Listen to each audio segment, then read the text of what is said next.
welcome to another edition of Nick's Impromptu Reviews. My name is Nicky B, and I am going to review Smash Up by AEG. Now, Smash Up, it's a card game, and it tries to answer the question, who will win? Are pirates better than ninjas? Will dinosaurs beat aliens? And every question that you were asking when you were a kid. And it's a 2 to 4 player game, and it does try to answer that question.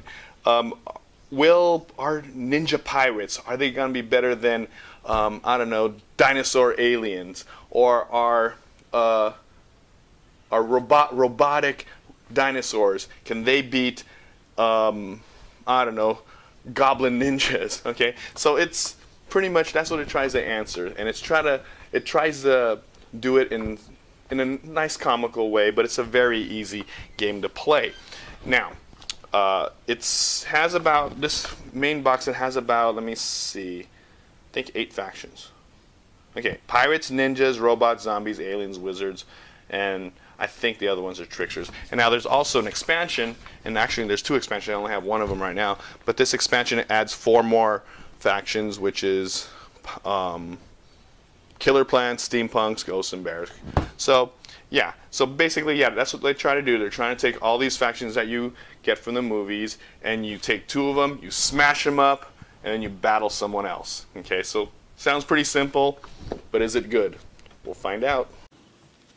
Okay, so here's what's in the game Smash Up. All it is you have these 8 decks of cards, which represent each faction, and you have 1 deck of cards that represent the bases.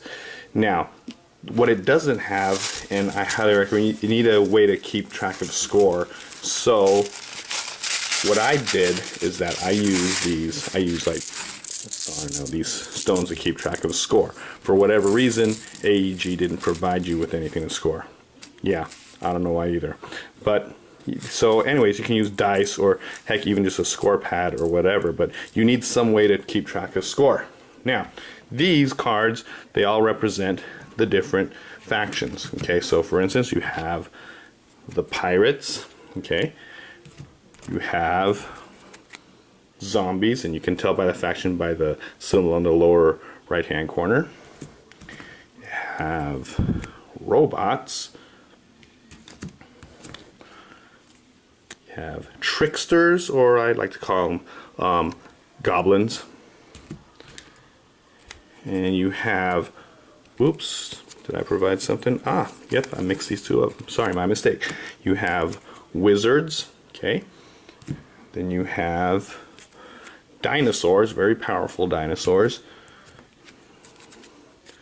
Aliens and ninjas. Okay, so those are the 8 factions. You will be choosing 2 of them, and also you have a deck of these base cards. Now these are where the battles are going to take place, and what's going to happen is that each base is going to have a threshold number, and the object is to surpass or meet that threshold number to destroy the city, whatever you call that, the base. All right, and what happens is that, like, the first person who does the most damage to it gets the first number, 2nd place, and then 3rd place. And we'll go over the gameplay in just a second. Okay, so here's how the game is set up. Now, this is set up for a 2-player game, and when you set up for a game, like I said, this game is this holds up to 2 to 4 players, and what you do is that each player gets 2 decks of those factions that I showed you earlier, and you can do it anyway. You can do a draft, or you can just simply just pick 2. I mean, it's really up to you, but both of you have to get a deck, or 2 decks, and then mix them together. And the initial setup is this. For the amount of players you have, you set up the amount of players plus 1. So in this case, in this 2-player game, we're going to set up 3 bases, 2 bases plus 1. So that's your starting lineup. And when you destroy a base, you'll replenish it with this. Okay, and like I said, you need counters or something to keep track of score, and you also need a fairly decent playing area. Now, 2 players is not bad because you'll be placing cards on this side while your opponent places it on that side. But when you're playing a 4-player game, you'll have to use all 4 sides, so you'll have to really spread it out and maybe get a couple of tables and put them together, because it's going to get pretty crowded with a 4-player game. Okay, so to start, you take your 2 decks. So for instance, this deck, I pretty much chose them at random. You have pirates and ninjas. So you take your 2 factions and then you shuffle them up. You smash them up. Get it? Ha ha. So you mix up your factions, okay, and you create your deck, okay? So let me do it to the opponent too. Let's take it. Alright, I'm not going to mix it up too much, so I'm just going to show you what the basic mechanic is. And then when you start off with 5 cards. Okay, so 1, 2, 3, 4, 5. Let's see here. Good mix. Okay, that's not bad. Okay, now your cards there are going to be 2 types of cards. You're going to have minions, like, oh man, I have no minions. These are all actions. Well, let me go look for a minion. Hold on. Wow, good shuffling, Nick. Okay, well, let's say I have a minion right here. Okay, so minions are usually just the guys who are going to attack. Minions have a power level. In this case, this has power level 3. And then the rest of the cards are actions. Now, on your turn, you can play 1 minion and 1 action. Okay, that's the general rule. Now, of course, there are cards and other circumstances that may let you break the rules, like play extra minions and play extra actions, but generally you play 1 minion and 1 action, and you can play it in any order. Okay, so I can play an action. Let's see, like play on a minion, destroy this minion at the end of the turn. Well, I can't do that, and it's an option. You don't necessarily have to play an action. Move another player's minion to another base. Okay, so since this is the first turn, you may just want to play a minion. And when you play a minion, you place it on your side against a base. Okay, so let me zoom in on here. Alright, so this is the Ninja Dojo, and I'll play the Shinobi minion on that base. Okay, and like I said, the number on the upper left-hand corner is the threshold number. And the on the upper left-hand corner of the minion card is the power. So what happens is that right now I'm doing 3, damage to this Ninja Dojo, okay? So 15 more points and the base is going to be destroyed. Alright?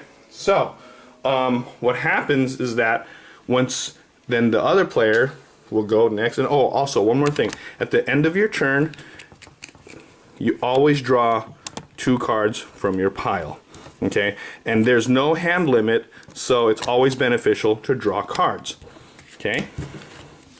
So, alright, I drew my 2 cards, and now let's look at my opponent here.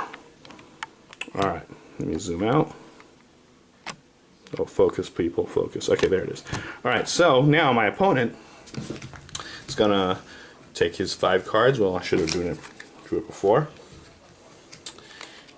And let's see what they have. Okay, now this is better. They have a good mix. Alright, so they have a lot of minions. Yeah, anything with a number on the upper left is a minion. And they can play a minion and an action. Let's see what this action is. Play an extra minion. Oh, check this out. Play an extra minion for your discard pile. Well, I just started, so there's nothing in my discard pile. But basically, that's what actions do. And I am going to, or my opponent is going to play a minion on that side. Okay, so now let's zoom in on that. Okay, so now you have someone doing 5 damage to this and 3 damage to that. Now you can place these on any base, okay?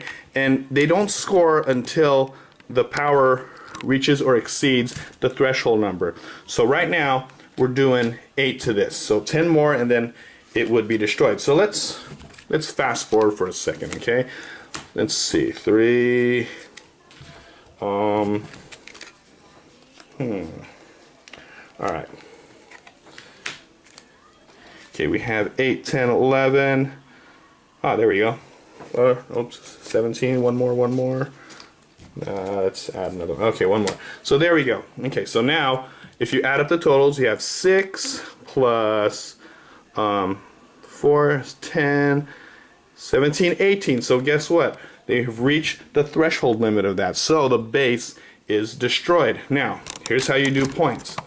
Okay, this is kind of a weird example. Usually the first player, the person with the most, gets the most points, but for this one's a little different. You get only 2 points. The one who has the most damage on this base gets 2 points, but they get to destroy any one minion anywhere else. So I guess that's the benefit of having one less point than the second place winner. So this person over here is doing 8, 11, 12 points of damage, while the pirates are doing only 6. So these guys win the battle, or they win the base. Okay, so they get the first place prize and they get the benefit. A lot of the bases have a benefit or a special thing. So this one, in this case, after this base scores, the winner may destroy any one minion. So if there was another pirate minion on another base, let's say right here.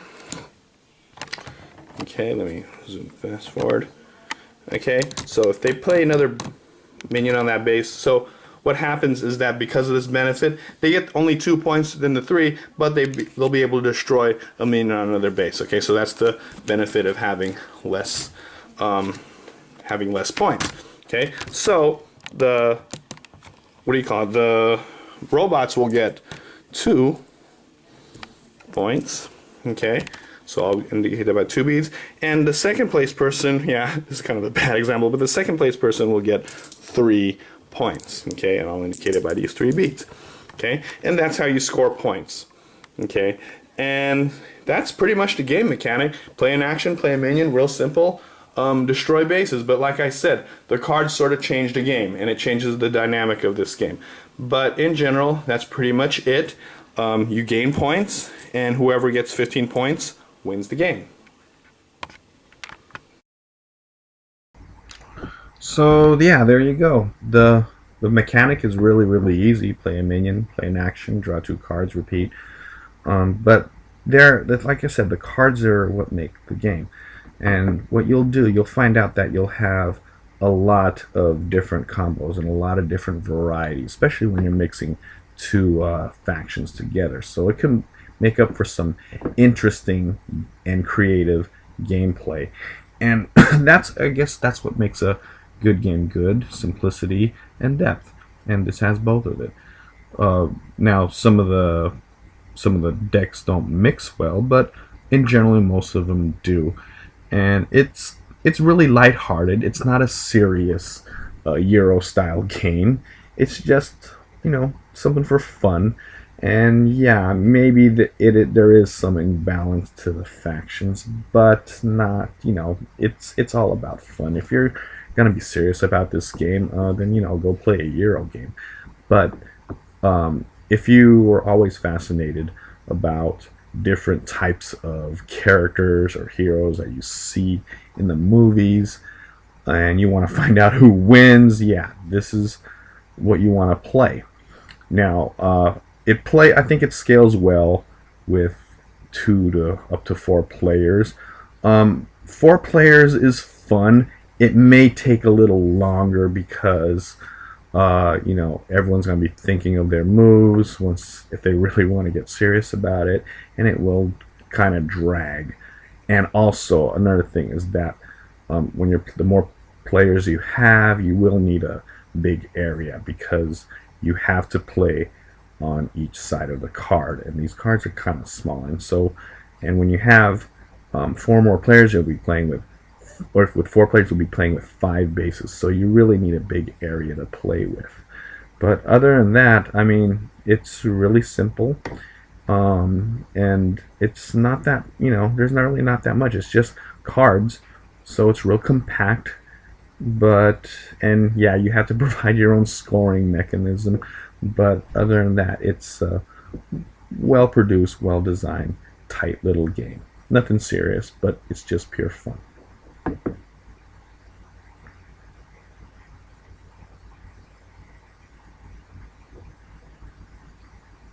Man, I thought Ninja Wizards would just dominate this game, but apparently not, because I don't win all the time with that. Anyways, yeah, that's pretty much the game. You take 2 of these factions, smash them up together, create an army, and fight each other. And that sounds really cool, huh? And the mechanics are really easy.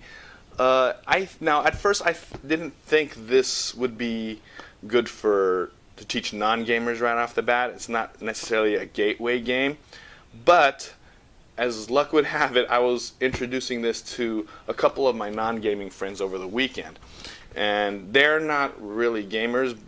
I've introduced Ticket to Ride and Dominion, and they wanted to learn another game, and I was kind of reluctant to introduce Smash Up to them because, yeah, even though the basic mechanic's pretty easy, the effects of the different cards and the combos, it might have been too much, but surprisingly, they got this game, so maybe I was wrong. Maybe this is a good gateway type game.